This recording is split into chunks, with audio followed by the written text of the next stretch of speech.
Ok, queridos, já liberado lá o link para quem quiser acompanhar pela internet. Hoje, como eu disse no momento da pregação, vamos apresentar um panorama e também uma análise daquele que eu considero um dos melhores livros do Antigo Testamento, que é o livro de Neemias. Eu gosto muito da mensagem de Neemias, da história que envolve aquele copeiro que se transforma no governador de Jerusalém e faz um trabalho extraordinário. Um homem sem formação em arquitetura, em engenharia, em ciências políticas, ele reconstrói os muros, ele reestabelece a ordem pública, a ordem social e política de Jerusalém, sem ter nenhuma formação nessa área. Ele era copeiro do rei. Claro que o copeiro naquela época era, diferentemente, ele não era uma espécie de servidor,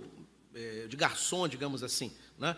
Ele era alguém de confiança, e essa confiança tinha tanto a ver com a própria bênção de Deus sobre a vida dele, como também pela relação dele, porque a rainha Ester era madrasta do rei Ataxerxes. Então tinha uma relação ali que certamente contou para que Neemias pudesse chegar naquela posição. Mas vamos orar, antes de tudo, pedir que o Senhor nos abençoe, e teremos aí a primeira parte, como sempre, um panorama, e a segunda parte, uma parte analítica. Minha proposta é de 30 a 40 minutos, com direitos a perguntas e contribuições no final. Aproveitando que o pastor Davidson está aqui, vou pedir o pastor Davidson para fazer essa oração. Não sei se já tem algum microfone aberto aí para ele poder orar no microfone. O Arthur vai providenciar, ou então vem para cá. Melhor, a gente ganha tempo. Então, pastor Davidson, aqui, por favor.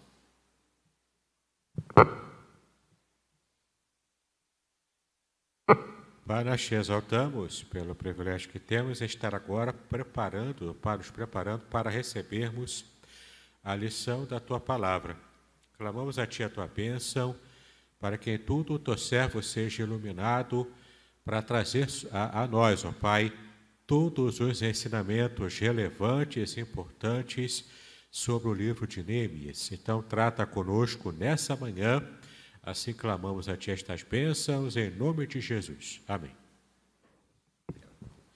Só vou pedir, João, se puder abrir essa porta aqui, João, tá? E pastor Davis, podendo abrir essa daí, para circular o ar aqui. Abrir, por favor. Vamos lá, queridos. Então aí, mensagem de Neemias para hoje, né? O que a gente pode aprender com o livro de Neemias?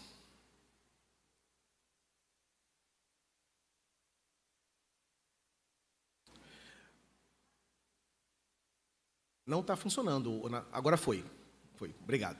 É só me acompanhar. A casa aí. É só me acompanhar para poder girar.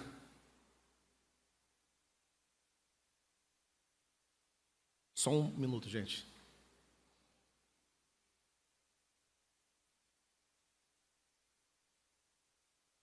Tá ligado? Tá ligado. Obrigado. Vamos lá, então. Então, Neemias, que quer dizer, o nome, né, o significado do nome dele em hebraico, quer dizer consolo do Senhor.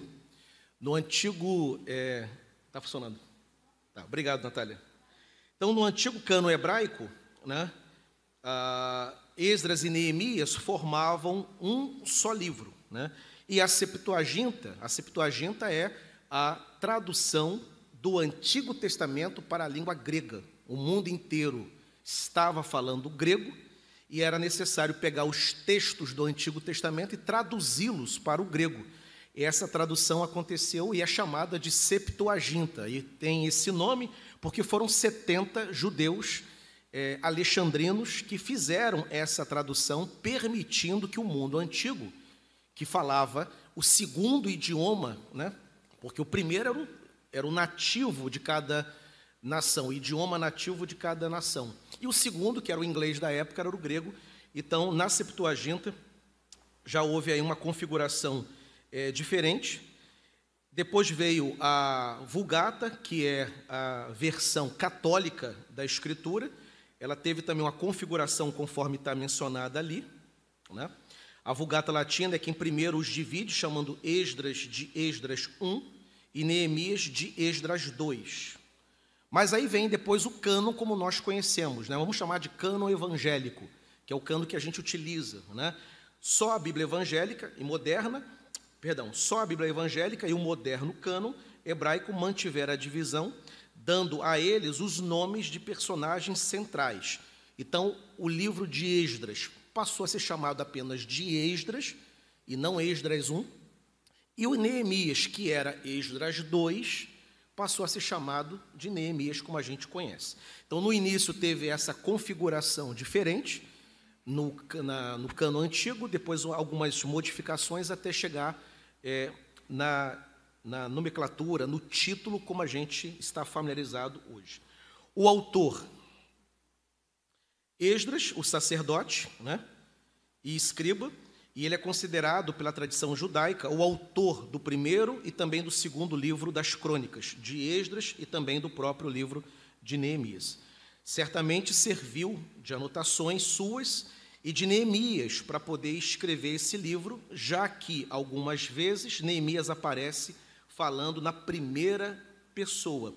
É interessante isso porque, embora Esdras tenha sido o autor, você, quando abre o livro de Neemias, percebe ele falando, né? Ele pergunta da situação de Jerusalém, ele é informado, ele ora, ele comparece diante do rei, e você tem ali aquilo que em literatura é chamada de eu lírico, né? Um eu lirismo, é o autor presente na narrativa. Então, isso são anotações que Neemias fez, e Esdras, que é o autor do livro, se apropriou dessas anotações para deixar o registro conforme a gente conhece. A data da escrita, em torno de 430 a.C., um pouco depois de Malaquias encerrar a sua profecia. Isso a data em que o livro foi escrito. Agora, o tempo de ação, os acontecimentos do livro de Neemias, eles estão datados de quando? Quando que acontece aqueles eventos ali? Desde a primeira viagem de Neemias a Jerusalém, e isso por volta do ano 444 antes de Cristo, até a restauração completa do culto no templo. Ok? Então, o tempo de ação é desde o momento que ele sai, essa saída dele para Jerusalém está narrada no capítulo 2. Ele tem um encontro com o rei pergunta como que ele entra na presença do rei com um semblante triste, não se podia, porque você está diante da presença real. Então, interessante isso, né? O rei, um personagem humano, não admitia que se entrasse na presença dele triste.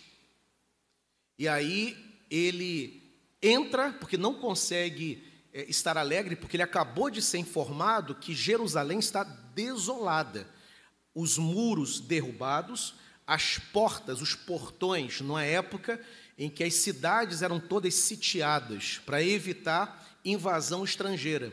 Então, os muros derribados, os portões queimados, não havia ordem. Detalhe, Jerusalém estava vazia, virou uma cidade fantasma. Ele é informado dessa situação e ele precisa servir ao rei. Ele é um copeiro. E não se podia entrar na presença do rei com um semblante triste. E ele não consegue disfarçar, e o rei percebe. E o rei pergunta: o que houve? Por que o teu semblante está caído? E ele, com medo, porque ele poderia inclusive ser expulso da presença do rei, ou até coisa pior acontecer com ele, ele responde, mas a boa mão do Senhor era com ele. Ele explica, e o rei autoriza a sua viagem para Jerusalém, e depois ali ele começa o seu trabalho de reorganizador, ou melhor, de organizador da vida pública de Israel, de Jerusalém, né?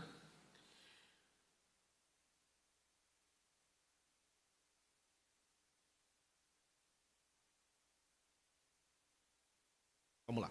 O verso-chave: e disse ao rei: se é do agrado do rei, e se o teu servo acha mercê em tua presença, peço-te que me envies a Judá, a cidade do sepulcro dos meus pais, para que eu a reedifique. É o verso que controla toda a narrativa do livro de Neemias, né? O verso de ouro, o texto mais importante, porque é a partir daí que desencadeia todas as ações presentes dentro do livro. O tema, oração e perseverança, mas poderia ser a reconstrução de Jerusalém. Importante aqui é estabelecer uma diferença entre o livro de Esdras, que o pastor Davidson ministrou aula recentemente, no domingo retrasado, para o livro de Neemias.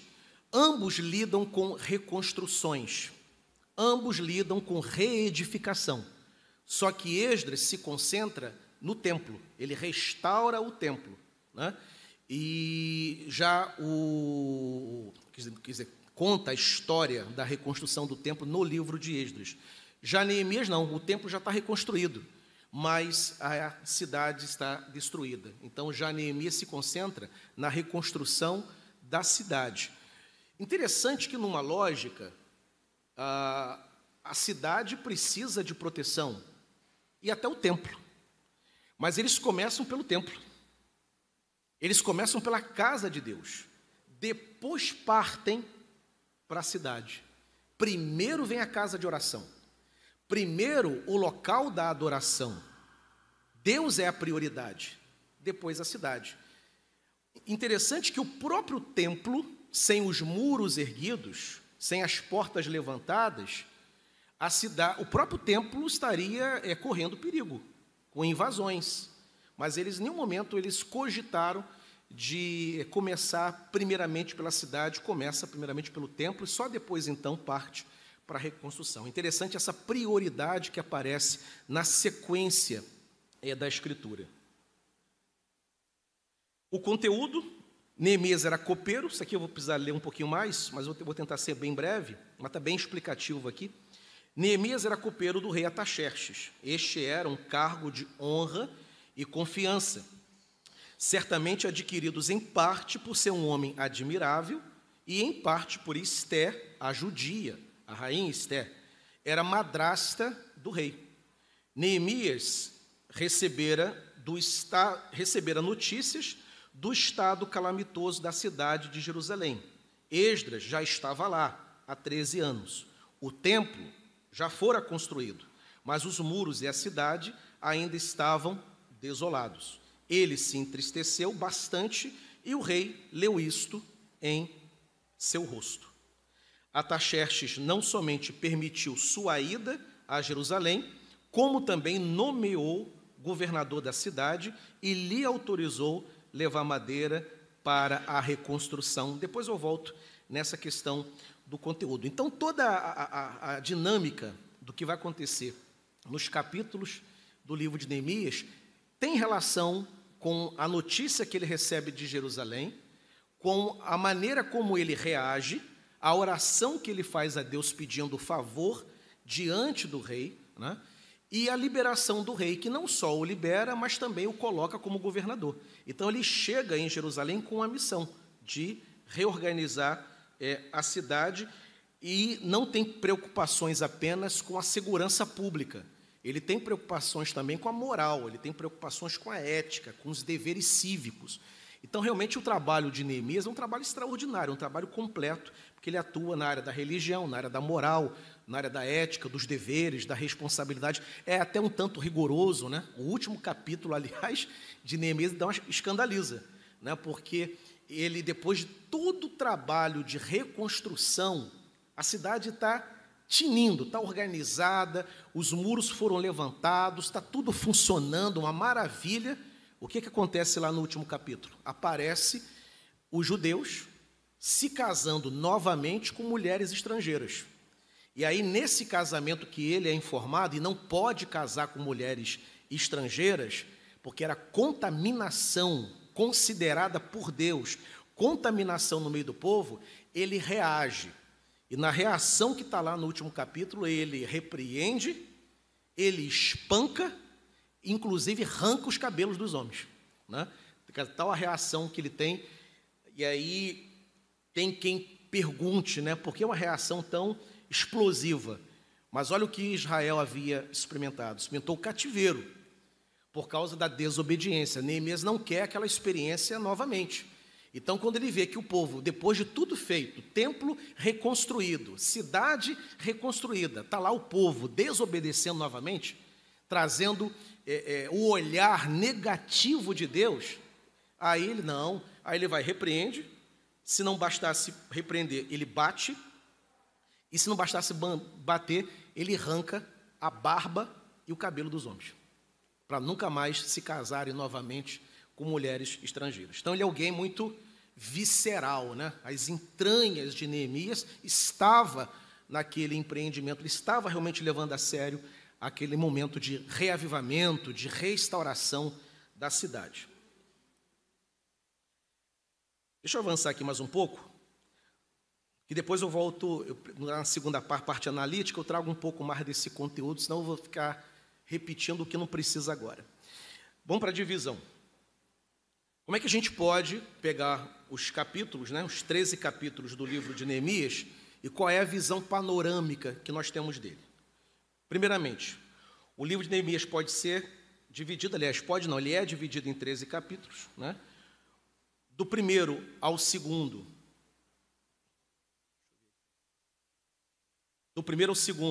Neemias volta para Jerusalém. Do capítulo 3 ao capítulo 6, acho que tem alguma diferença entre esse slide e o outro. Agora sim. Primeiro e segundo capítulo, Neemias vai para Jerusalém, né, com a terceira leva dos judeus, isso no ano 444. Capítulo 3 até o capítulo 6 são os capítulos que falam da reconstrução dos muros, propriamente dito. O trabalho começa pelos muros, a reconstrução. O capítulo 7, a relação dos que voltaram para Jerusalém, aparece ali uma relação de nomes daqueles que retornaram.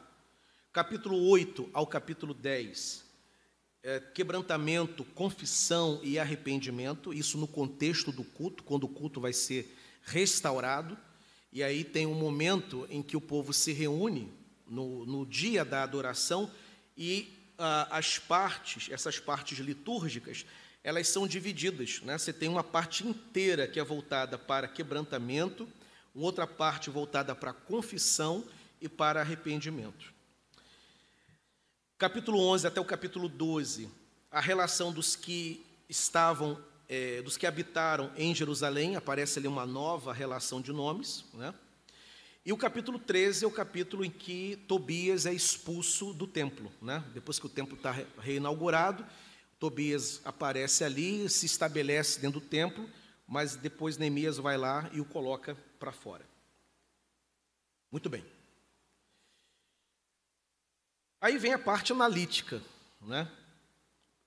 O que a gente pode tirar do livro de Neemias para hoje, né?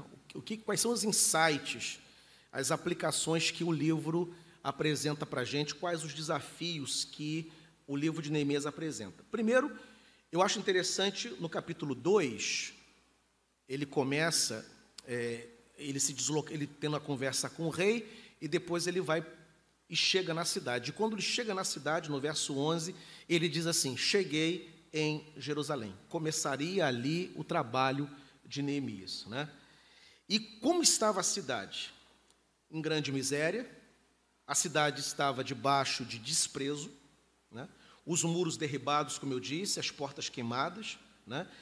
Famílias exiladas que tinham sido levadas para a Babilônia. É esse o retrato da cidade. Ao tomar conhecimento, Neemias senta, ele chora, ele lamenta, né? Mas ele também jejua e ele ora, né? E em seguida vai para Jerusalém. Não fica só no choro, não fica só no lamento, ele não fica apenas informado da situação, mas ele se envolve com o drama. E detalhe, eu até destaco isso, em algum momento vai aparecer. Neemias estava muito bem. Neemias era um servidor público, ganhando muito bem. Ele tinha um acesso que determinados oficiais não tinham. Porque a função do copeiro era, além de servir o rei, ele também experimentava o conteúdo que estava na taça. Porque o vinho, a bebida, poderia estar envenenado. Então, era muito mais do que alguém que está com a bandeja, por mais honroso que a função seja, e está ali servindo ao rei. E não era qualquer pessoa, porque o próprio copeiro, inclusive o Império Romano está cheio de história assim, né? De imperadores que foram envenenados pelos copeiros, né? Era uma furada. E ele então gozava, portanto, de uma alta confiança do rei. E ganhava muito bem para isso. E ele está lá, longe do problema, longe de Jerusalém, num país estrangeiro, num serviço público, ganhando com confiança do rei, poderia muito bem ficar ali até a sua aposentadoria, até a sua velhice. Só que quando ele é informado, ele se envolve com drama. Isso é muito nobre. Isso tem que ser destacado na vida de Neemias. O problema de Israel era um problema dele, ainda que ele não estivesse sentindo aquela agrura, aquele sofrimento na pele, mas ele se compadece e se solidariza com aqueles irmãos, né? Pode abrir, Robert, senão fica muito quente aqui. O pessoal vai passando, não sabe que eu pedi para abrir, aí ficam fechando. Obrigado. Muito bem, aí ele parte para a construção, chega a dizer que a obra é grande e extensa, está se referindo, né, ao trabalho empreendedor da reconstrução dos muros. E detalhe, sem nenhuma formação na área, não era engenheiro, não era arquiteto, não era pedreiro, né, mestre de obra, era um copeiro que está lá fazendo um trabalho e recuperando, portanto, a cidade. Letra D, vem as etapas da construção, da reconstrução. Os muros foram levantados, está lá no capítulo 5. Depois ele se preocupa com a segurança pública, e ela vai ser restabelecida. E aí a polivalência, né, o repertório que Neemias tem. Porque ele cuida primeiramente dos muros, mas de imediato ele já pensa também em restabelecer a justiça na cidade, em restabelecer a segurança, o que a gente chama hoje de ordem pública, né, de segurança pública, e vai tomar as providências para que essa ordem se restabeleça e haja circulação novamente em Jerusalém, porque Jerusalém estava, na época, vazia, tinha virado uma cidade fantasma. Eu não sei se os irmãos aqui já tiveram oportunidade de visitar alguma cidade que não deu muito certo. Eu já tive. Aqui em Campos dos Goitacazes, a gente tem lá a praia de Atafona, né? Eu estive lá, fui pregar na igreja presbiteriana da região e tive a oportunidade de ir até a praia de Atafona, que eles chamam de cidade fantasma, né? É porque o mar foi avançando, avançando, avançando, as casas foram sendo destruídas, né? E a cidade terminou sendo, não a cidade, mas porque a cidade é Campos, o bairro terminou sendo abandonado e hoje virou um ponto turístico, né? Eu não sei como está hoje, eu estive lá a última vez há quase 20 anos, certamente houve mais algum tipo de avanço de lá para cá. Jerusalém estava assim, casas vazias. Tanto que é proposto por Neemias que de cada 10 habitantes de outras regiões, pelo menos um viesse para Jerusalém para povoar a cidade novamente, para que a cidade pudesse voltar a ter a sua dinâmica e a sua atuação. Nobres e magistrados, né, e o povo, de maneira geral, foram cadastrados, né, para que houvesse o trabalho. Então, nobres, magistrados e o povo aí foi contabilizado. Também, nesse trecho, o culto ao Senhor, as festividades devocionais e os ofícios religiosos são restaurados. Muro, ordem pública, e agora ele vai restaurar também o culto, né? Como o culto deve acontecer, as partes do culto, que a gente chama de atos litúrgicos, né? Vai ser também restaurados na nação de Israel. A palavra de Deus é pregada e ouvida, isso está lá no capítulo 8 do livro. O povo arrependido confessa os seus pecados. Para mim, é um dos momentos mais importantes e mais bonitos do livro de Neemias, porque o povo que está aqui, né, não necessariamente, porque há um retorno, né, para Jerusalém, quando os exilados foram autorizados 13 anos a retornar para a nação. Necessariamente quem tinha retornado não tinha ido para o exílio, porque o exílio durou 70 anos. Então, quem foi exilado e tinha 30, 70 anos depois está com 100, ou então já morreu, a sua maioria já morreu. Então, quem está aqui orando e confessando os pecados, poderia ter aqui algum ancião de 100 e poucos anos? Poderia. Mas a ampla maioria não era. A ampla maioria que estava orando era de gente que tinha nascido no cativeiro. Já nasceu exilado, já nasceu estrangeiro, já nasceu fora da sua terra, porque os seus pais ou os seus avós foram banidos de Israel, foram para o exílio e nasceram no exílio. E interessante que eles aqui, em nenhum momento, eles culpam a geração passada. Somente. Ele diz assim, nós e os nossos pais pecaram contra ti. Né? Há uma consciência de que a nação pecou, né? De que todos pecaram. E o povo agora está alegre e desejoso desse perdão e dessa restauração de fato. Né? A cidade, então, floresce novamente, capítulo 11. Né? Capítulo 11, do verso 1 até o capítulo 12. Foi difícil e trabalhoso para Neemias, né? Nessa dificuldade, nesse trabalho que ele teve, houve também severas oposições. É aqui que aparecem as figuras famosas de Sanbalate e Tobias, né? Que eles vão lá, eles não querem ver a cidade reconstruída, estão incomodados com aquele empreendimento e ficam perturbando o tempo todo Neemias, fazendo oposição, né? Então, embora fosse um trabalho digno, um trabalho do Senhor, nada foi fácil para Neemias, porque ele precisou lidar com oposições estranhas e inexplicáveis, porque o pessoal ali estava tentando impedir que o trabalho, de fato, avançasse.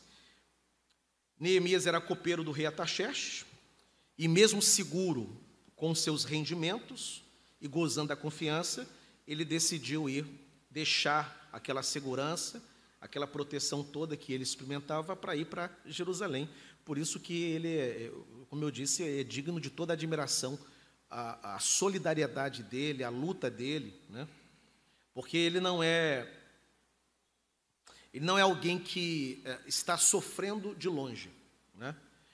É interessante quando às vezes alguém quer dar palpite, né, sobre o que acontece no país, mas não mora aqui. Imagina você indo para morar em outro país, morando na Europa, vai morar no Canadá, vai morar nos Estados Unidos, né? Longe de problemas que possam acontecer no seu país de origem, e você emitindo opinião, né? Com toda a segurança. Neemias não. Ele faz o inverso. Não, eu não estou sofrendo, mas o meu povo está. Eu estou bem, mas o povo não está. Eu estou seguro, mas não tem segurança na minha cidade. Eu estou ganhando meu dinheiro, mas tem gente passando fome. E é inadmissível, né, que eu fique bem, com toda a segurança, vendo a minha cidade natal, a terra dos meus pais, passando pelo que está sendo enfrentado nesse momento. Então, é muito, muito interessante, porque, em tese, obrigação o Neemias não tinha, nenhuma, de fazer aquilo. O dever dele era de orar certamente pelo seu país, orar pelo seu povo, mas ele vai além da oração. Ele se coloca diante de Deus para ser instrumentalizado por Deus e a obra de restauração acontecer. E conseguiu, né? Letra G, o testemunho do livro de Neemias é que todos os empreendimentos de Neemias logram êxito. Ele realmente consegue a restauração da cidade. Logo que chegou em Jerusalém, se propôs a fazer todo o trabalho. Ele atribui, inclusive, como está aí no verso 2, capítulo 2, verso 12, ele afirma que tudo aquilo foi colocado por Deus no coração dele para fazer, não partiu meramente de Neemias, de uma bondade dele, de uma generosidade, mas era da vontade, ele se sentiu compelido pelo Espírito Santo a realizar aquele trabalho, né? E uma grande lição que a gente aprende aí, letra H, é de que Deus nos chama para atuar no meio do caos. E com a sua bênção, direção e unção, a paz, a ordem, a justiça se reestabelecerão. Neemias tem uma grande lição, uma grande aplicação para nós, que somos crentes, né? É da tendência do ser humano buscar paz e conforto. Isso é a nossa tendência. Quem é que não gosta? Quem é que gosta de um ambiente perturbado, intranquilo? Ninguém gosta, né? Mas o crente, ele é aquele que foi chamado para atuar na hora do caos. E no caos, ele, o crente, com a bênção de Deus, estabelece a ordem. Então a empresa está, o teu setor está uma confusão. O crente é a melhor pessoa para colocar aquele setor em ordem. Porque ele conhece o Senhor, ele tem a arma da oração, ele tem a unção e a presença do Espírito de Deus. Deus poderá abençoar o seu esforço. Então o crente é a melhor pessoa para estar num ambiente intranquilo, para produzir tranquilidade. O problema é quando o crente é o mais perturbado, é o mais agitado, né? É o cara que taca gasolina, né? Esse é o problema. Podcast Exegese e Exposição. Exegese on demand para você.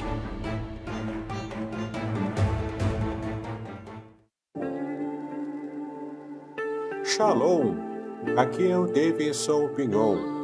Eu ajudo pastores e líderes cristãos a fazer estudos bíblicos na igreja sem ter problemas com interpretações bíblicas erradas.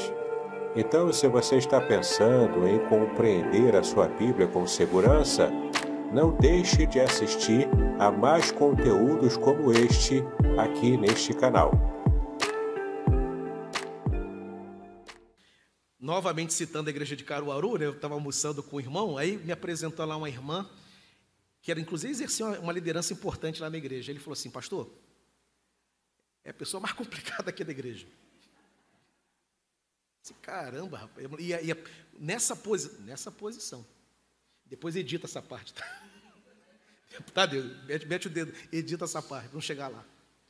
Enfim, né? Quando o crente é o mais agitado, aí é um contrassenso. Ele está contrariando a vocação dele. O crente foi chamado para... Então, a sua família está no pé de guerra. Você é aquele que chega, a calma se estabelece. A ordem, né? A assembleia está um tumulto. Chega lá o pastor, que sabe presidir uma assembleia, tranquiliza a assembleia, calma. O assunto é sério, mas temos capacidade de conversar e chegar no bom termo, né? A empresa está numa situação complicada. Chega o crente, não, calma, vamos acertar isso aqui. Neemias faz isso, né? Ele chega num ambiente totalmente inverso e ele coloca uma lógica ali. Então, isso é muito admirável e aponta para todos nós, porque é essa mensagem que o livro apresenta para a gente. A Bíblia Sagrada, ela tem uma parte que é histórica, está dizendo os fatos que aconteceram, pronto. Então, eu já sei o que aconteceu, sou capaz de contar aquela história, mas e daí? O que isso diz para mim? Qual é a lição? A lição é essa, uma delas, né? O crente tem essa capacidade. Letra I, lembra-te de mim, Deus meu, para o meu bem, foram as últimas palavras de Neemias quando ele está ali encerrando o seu trabalho. Depois de toda a obra concluída, ele pede ao Senhor, uma oração muito bonita que ele faz, de que o Senhor não se esqueça dele, por causa de todo o trabalho que ele teve na reconstrução da cidade de Jerusalém, né? No capítulo 3, um destaque importante, né? A beleza da narrativa no capítulo 3, um destaque importante, a beleza da narrativa do capítulo 3 está no fato da quantidade considerável de pessoas atuando em distintas funções que abraçaram o projeto de Neemias. Todos os 32 versículos do capítulo 3 iniciam enfatizando a cooperação mútua daqueles que estavam reconstruindo os muros, né? Se você observar esse capítulo, que é o capítulo 3, todos os versos começam pela seguinte sentença, né?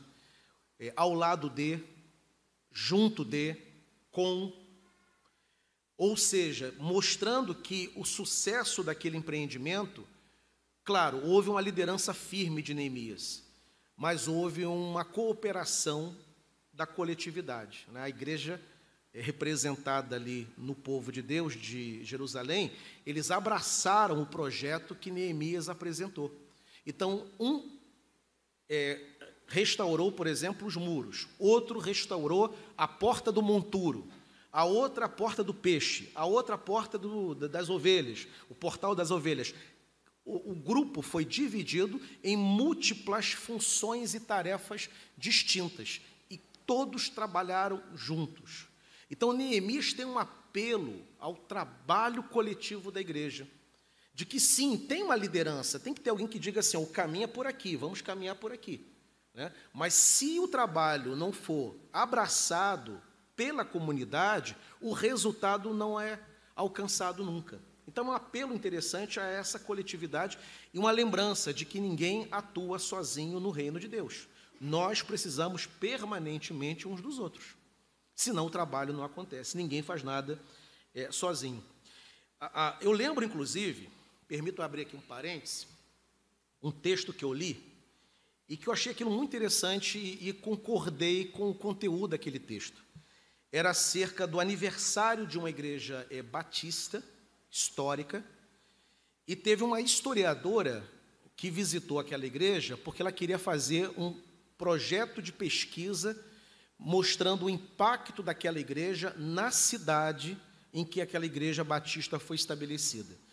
Em determinado momento do texto dela, ela faz um comentário dizendo o seguinte: eu entrei na galeria, e na galeria estava lá a galeria com a foto dos pastores, né?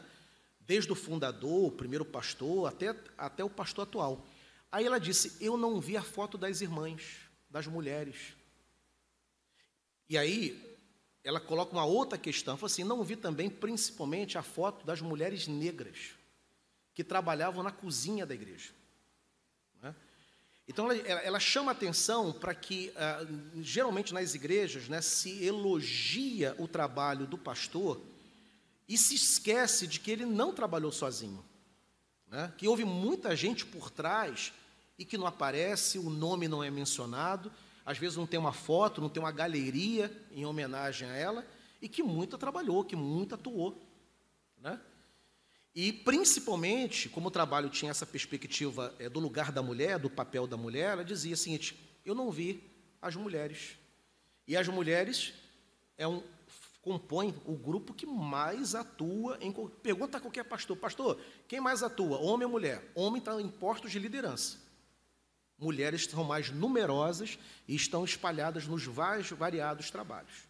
Geralmente, homens em postos de liderança que envolve recurso, dinheiro, tesouraria, ou então liderança prédica, presbíteros que pregam, pastor auxiliar, professor de escola dominical. A mulherada está espalhada em tudo, né? E elas não aparecem na galeria das pessoas que atuaram na igreja.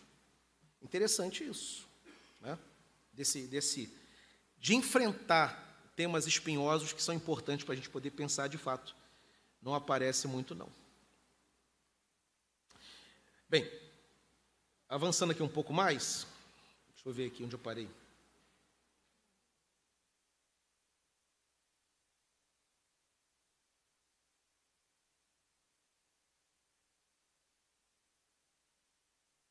Algumas lições preciosas podem ser extraídas dessa porção das Escrituras, né? Precisamos de alguém que nos inspire. É uma lição que emana do livro de Neemias. Neemias é um cara inspirador, né? E ele é alguém que entra num ambiente caótico e ele consegue gerar uma esperança coletiva, porque ele é alguém animado, esperançoso e enviado por Deus na reconstrução daquela cidade. Todos nós precisamos de modelos e de referência, né? E nós também precisamos ser modelos e referências para outros. Como Neemias foi, a gente também precisa ser esse modelo para quem nos acompanha, para quem está perto da gente. Neemias não mata o sonho de ninguém. E, aliás, não tinha nem sonho, ninguém sonhava, né? Vão sonhar o sonho de Neemias. E ele consegue passar esse sonho à sua frente. Era um verdadeiro líder, né? Porque você chegar numa cidade daquele jeito e você conseguir animar o pessoal, olha, em menos de 60 dias, que foi o caso, durou 50 e poucos dias, a construção dos muros, ele em 50 e poucos dias conseguir reorganizar a cidade, é um feito extraordinário, né? Então, precisamos sempre de alguém que nos inspire.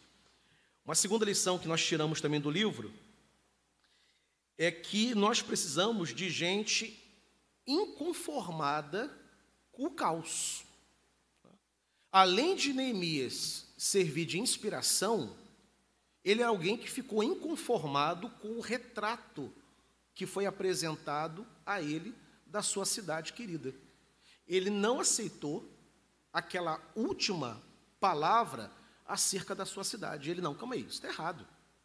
A cidade de Jerusalém não foi levantada por Deus para ficar assim. O povo eleito de Deus não é para viver esse estado deprimente que está vivendo. Então, ele se inconforma com a situação, né? Interessante isso porque, às vezes, em determinadas situações da vida, a gente se conforma, né? A gente se conforma, não vai mudar, o casamento não vai mudar, a vida é essa mesma, a situação é essa, não há nada que eu possa fazer, não tem solução. E com Neemias nós aprendemos o quê? Que com Deus sempre tem solução. Você não pode permitir que uma situação contrária à vontade de Deus se estabeleça e domine e você se conforme. Pais, por exemplo, com filhos que estão fora da igreja, precisam se conformar com isso e não aceitar, né? Algum enfrentamento que você esteja tendo em alguma área da vida e que está indo para além do que Deus estabeleceu para você como promessa, e você sabe que o rumo da tua vida não está legal, não é o que você sabe que Deus quer para você, mas a vida está te levando para essa, não é para se conformar, né? Novamente aqui recuperando a figura de Neemias, completamente seguro, né? Vivendo lá, e a cidade distante.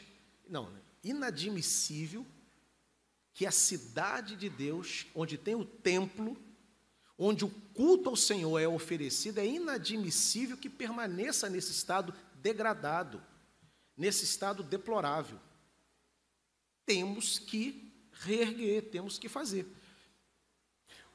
Quando uma igreja, por exemplo, ela passa por uma fase difícil, né? Você tem dois grupos. Você tem aqueles que olham e que são mestres em diagnósticos. Só sabem dizer que está ruim. E você tem outro grupo, que arregaça a manga. Temos que fazer alguma coisa, né? O mundo inteiro, nos últimos 2 anos, enfrentou uma pandemia.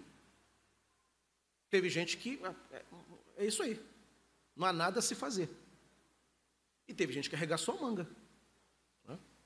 Teve gente que ficou desesperado e teve gente que enfrentou. Teve gente que perdeu o seu emprego e foi vender bolo, e foi fazer alguma coisa, né? Teve gente que viu as igrejas, de maneira geral, se esvaziarem, mas, ao mesmo tempo, uma liderança nova surgir, arregaçando a manga. Não, agora é hora de dar o sangue. Porque se antes, né, não precisavam muito de mim, agora precisam e muito, né? Então, várias igrejas, novas lideranças foram constituídas no período da pandemia, que foi um período terrível para as igrejas. No início, nenhum de nós sabíamos onde ia parar aquilo. A igreja ia fechar? Os crentes iriam voltar? Teria receita para pagar salários? Teria receita para pagar prebenda para pastor? Teria receita para pagar missionários? Como estão os missionários? Se aqui estava ruim na cidade, imagina o campo missionário. Com todo o recurso, com hospitais. Imaginemos, então, o que os missionários na ponta do agreste nordestino, das regiões ribeirinhas, o que eles enfrentaram. Mas aí, ou a obra parava, porque o cenário é esse, não há nada que se possa fazer, ou vamos enfrentar. Né? Tenha culto com a quantidade que a prefeitura permitir, vamos criar aí um mecanismo de comunicação, né? Várias igrejas, inclusive a nossa, adaptaram para o culto online, para poder alcançar os irmãos. Ou você para, ou você enfrenta. Então, a história de Neemias é essa história seguinte, de que a gente não pode se conformar com a adversidade que a gente vê. E que a adversidade oferece a nós uma oportunidade de enfrentar e de sairmos vitoriosos dela. Uma terceira lição, dependemos uns dos outros, né? Isso aqui eu gostaria de ler, mencionei alguma coisa, mas eu posso repetir aqui. Uma terceira grande lição do livro, que nós dependemos uns dos outros. Todos são importantes na obra de Deus, né?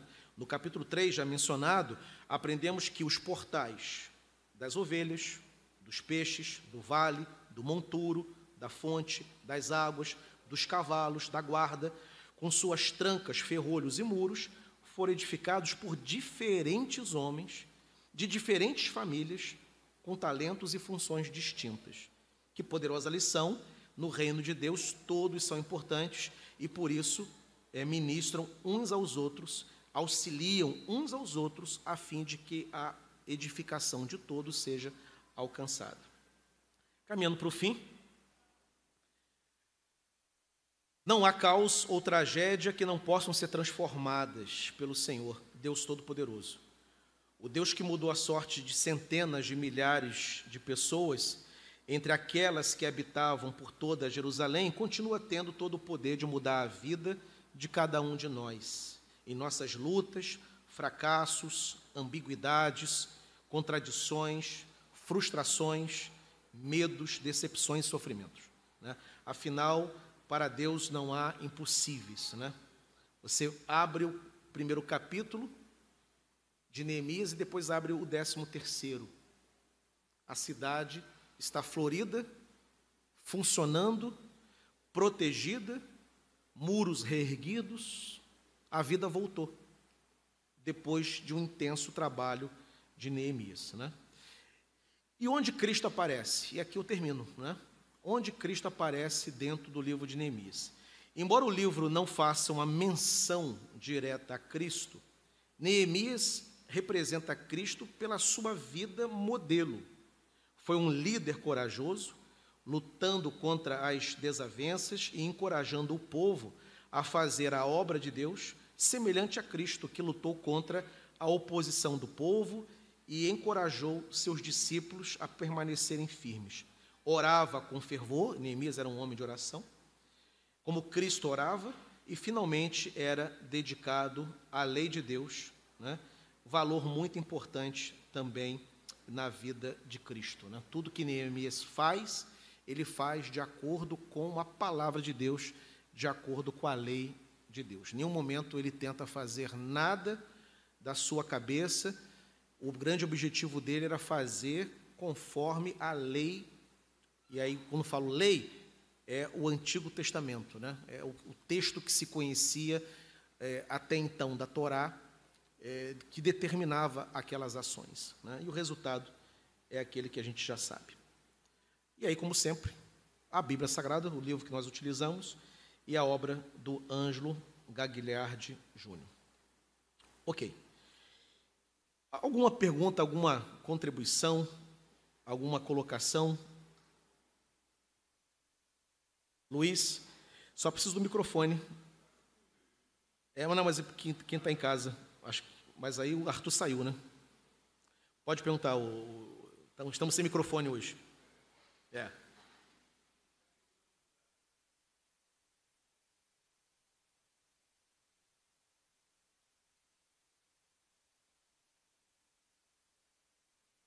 É um período posterior, né? Ageu, Zacarias e Malaquias. Ele é do contexto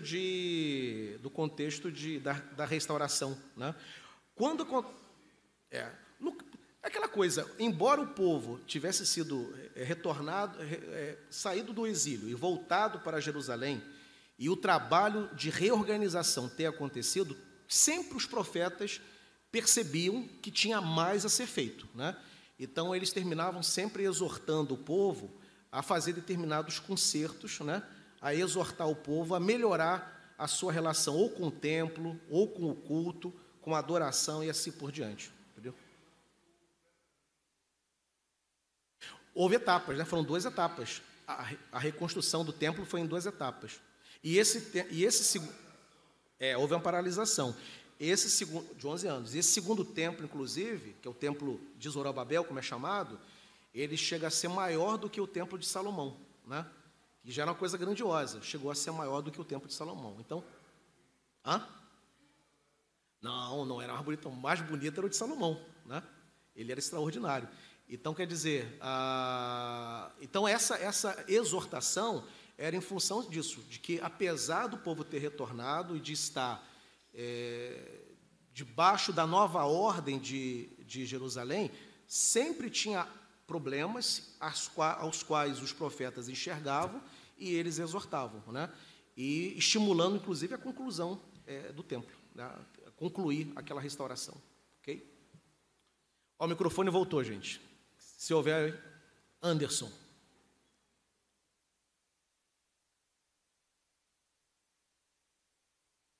Pastor, assim, 2 coisas me saltam aos olhos. A primeira que eu acho, assim, que o senhor comentando, até no item H ali, é assim, que se for ter até uma porcentagem do povo que volta, né, do cativeiro, não sei se dá 10% da população, né? Me salta aos olhos porque o cativeiro egípcio é um cativeiro de escravidão, em que os judeus sofrem, mas o babilônico, no início, pode ser ruim, mas eles enriquecem em certa medida, assim. Desenvolvem comércio lá, tem a sinagoga que acaba substituindo o templo. Isso. E aí me lembra do Salmo 137, quem seria aqueles que diziam assim, olha, que tinham saudades de Jerusalém, né? Que estavam ali nos rios da Babilônia, né? Então, assim, se esse seria as mesmas pessoas que logo depois, muitas delas não vão querer voltar para Jerusalém, e aí me salta aos olhos essa questão que o senhor falou que, em grande parte, é muito comum a gente se amarrar nas nossas seguranças, né? Então, até por isso eu acho, aí eu não quero estender muito, por isso que em Apocalipse vai usar muito a figura da Babilônia e não do Egito, porque o cativeiro babilônico é um cativeiro que conquista, né? Não te oprime, mas te convida, né? Então, talvez seja uma grande lição para a gente no cristianismo nosso ocidental, que está muito permeado por uma lógica de prazer, de bem-estar, né? Tem até um conceito agora das igrejas americanas que seriam umas welfare church, que seriam igrejas do bem-estar, né? Que é a igreja onde tem todo um serviço que você se sente muito confortável.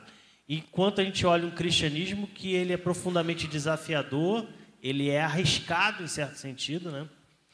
E então essa é a primeira coisa que me salta aos olhos.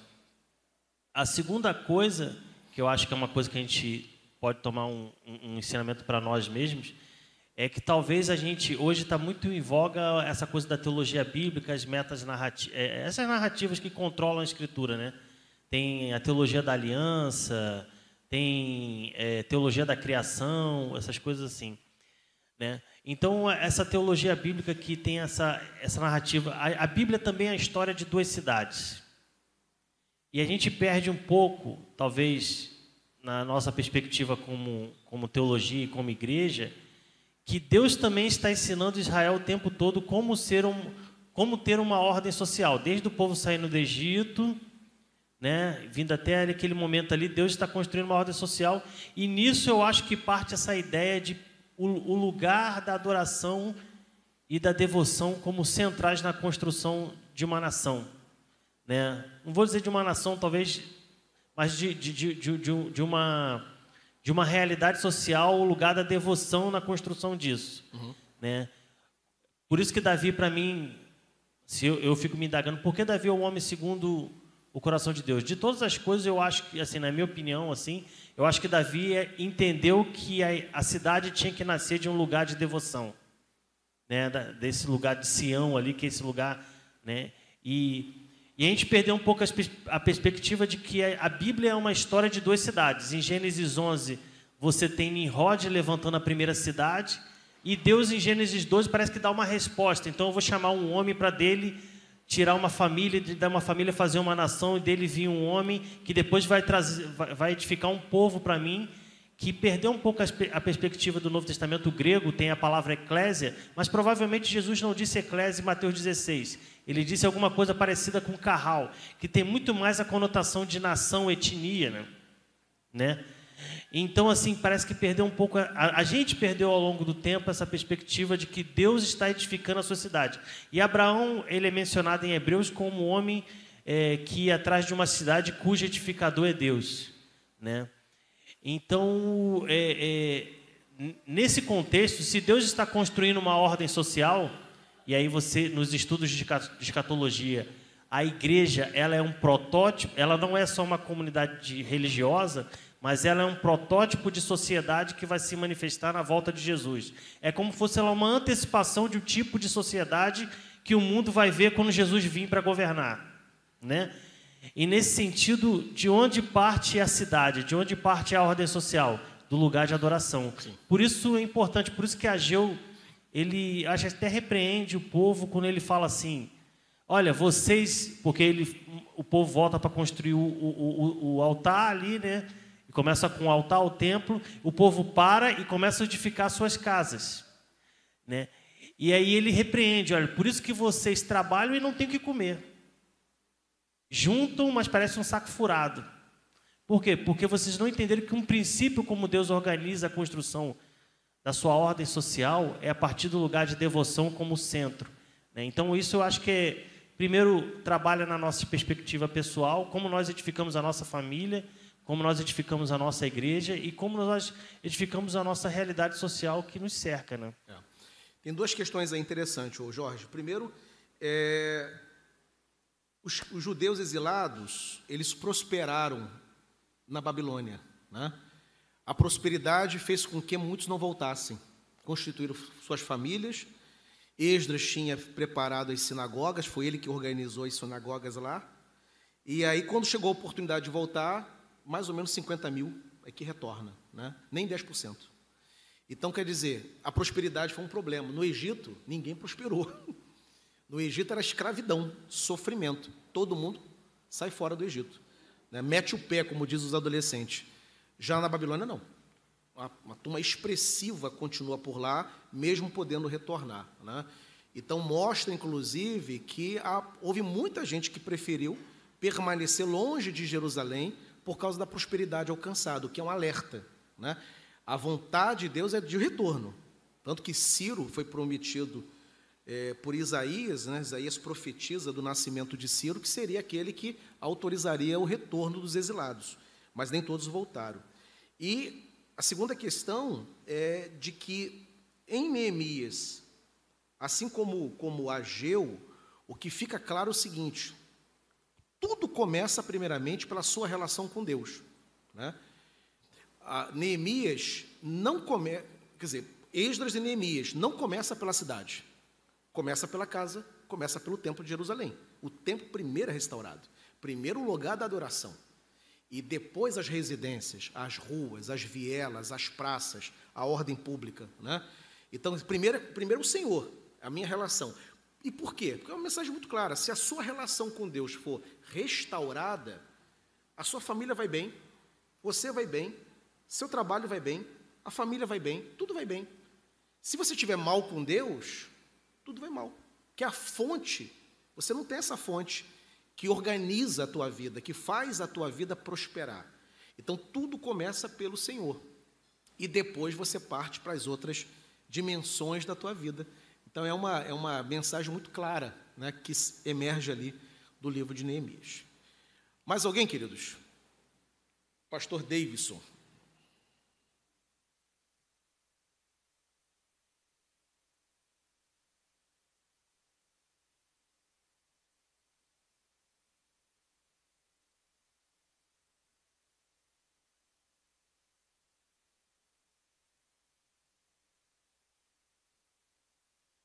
Alô, alô.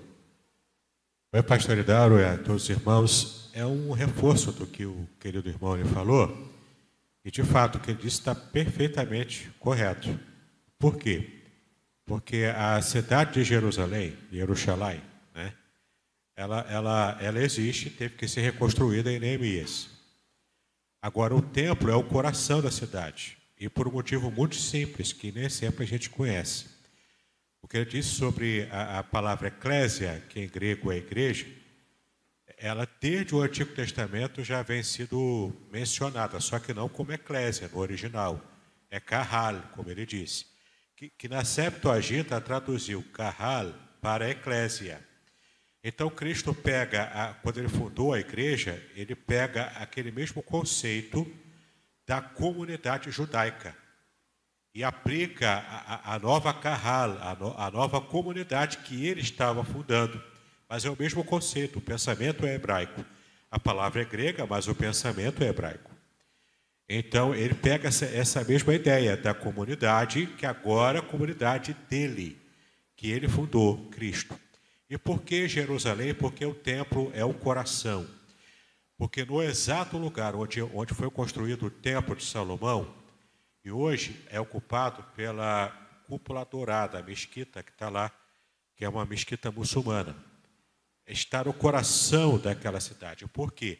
Porque na tradição judaica foi exatamente naquele local que Abraão quase sacrificou Isaac, que eles chamam na tradição de Akedah de Isaac. Isaac, como a gente às vezes interpreta errado, ele não representou Cristo naquela situação tipológica, né, do quase sacrifício dele. O real representante de Cristo naquela cena foi o cordeiro que estava preso e que foi de fato sacrificado. Era aquele cordeiro que foi achado na montanha. Mas o Isaac, ele representa a nossa situação espiritual diante de Deus. Nós estávamos a ponto de sermos sacrificados. Mas então o próprio Deus substitui, trazendo Cristo para morrer em nosso lugar. Então, toda a riqueza espiritual desse conceito estava concentrado e centralizado no lugar exato do templo, que com a história de Israel, as várias tomadas, destruições do templo, hoje é ocupado pela mesquita, entendeu? Mas é central para a religiosidade de Israel entender que aquele é um local de manifestação espiritual tremenda. E para nós cristãos, que entendemos que Cristo é o nosso substituto, naquele quase sacrifício de Isaac, para nós o valor é ainda maior, porque tem uma representatividade que é tudo para a nossa vida espiritual.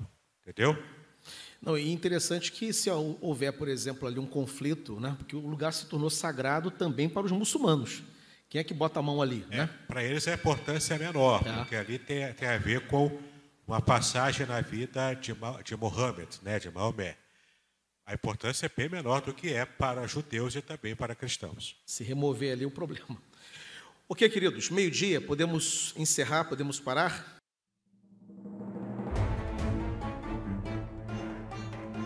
Muito bem, agora o que eu gostaria de ver é a sua participação. Entre em contato comigo, compartilhe a sua experiência comigo e quem sabe até se você enviar em formato de áudio, eu possa aproveitar a sua experiência para apresentar no próximo episódio do podcast Exegese e Exposição. Eu sou Davidson Pinhon e eu ajudo pastores e líderes cristãos a fazer estudos bíblicos da igreja, sem terem problemas com interpretações erradas. Se você então está pensando em compreender a sua Bíblia com segurança, não deixe de assistir a mais episódios como este aqui. Então, assine o canal, acione o sininho, curta, comente e também compartilhe. Ajude-me a ampliar o alcance com estudos bíblicos de qualidade na internet. Que Deus abençoe os seus estudos, paz e bênçãos sobre a sua vida.